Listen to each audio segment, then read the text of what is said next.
ஆனந்தியோட வேண்டுதலால operation பண்றதுக்கு முன்னாடியே அன்புவோட அம்மா உயிர் பிழைச்சிடுறாங்க. ஆனா அவங்க பொழைச்சுமே ஆனந்தியோட காதலுக்கு எதிரா நிக்கிறாங்க.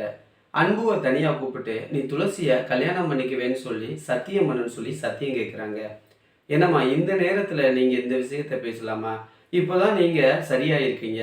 இந்த விஷயம் எல்லாமே வீட்ல போய் பேசிக்கலான்னு" சொல்லி அன்பு அவங்களுக்கு ஆறுதல் சொல்ல, "இப்பதான் பேசியாகணும். நீ துளசிய கட்டிக்குவேன்னு சொன்னா நான் வீட்டுக்கு வருவேன். இல்லன்னா இங்கேயே நான் இறந்துடுவேன்னு" சொல்லி அன்புவ பிளாக்மெயில் பண்றாங்க. வேறு வழியே இல்லாம அவரும் துளசிய கல்யாணம் பண்ணிக்கிறேன்னு சொல்லி அவங்க அம்மாவுக்கு சத்தியம் பண்றாரு. "நான் பொழைச்சதுக்கு காரணமே உனக்கும் துளசிக்கும் நடக்க இருக்கிற கல்யாணத்த பார்க்கறதுக்காக தான். இது எல்லாமே கடவுள் செயல்ன்னு" அவங்க சொல்றாங்க. ஆனா, அவங்க பொழைச்சது ஆனந்தியால தாங்கிறது அன்புக்கு மட்டும் தான் தெரியும். ஏன்னா, டாக்டராலேயே காப்பாத்த முடியாதுன்னு சொன்ன விஷயத்த ஆனந்தி தன்னோட வேண்டுதலால என்னோட அம்மாவ மறுபடியும் பொழைக்க வச்சிருக்காங்கன்னு அன்பு தன்னோட மனசுக்குள்ள நெனச்சுக்கிறாரு. தன்னோட அம்மா பொழைச்சிட்டாங்கன்னு சொல்லி ஆனந்திக்கு ஃபோன் பண்ணி சொல்ல, இத கேட்டு சந்தோஷப்பட்ட ஆனந்தி நேரா ஹாஸ்பிட்டலுக்கு வர்றாங்க.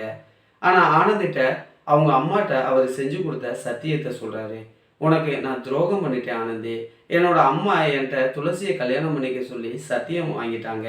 அத என்னால மீறவும் முடியல" அப்படின்னு சொல்றாரு.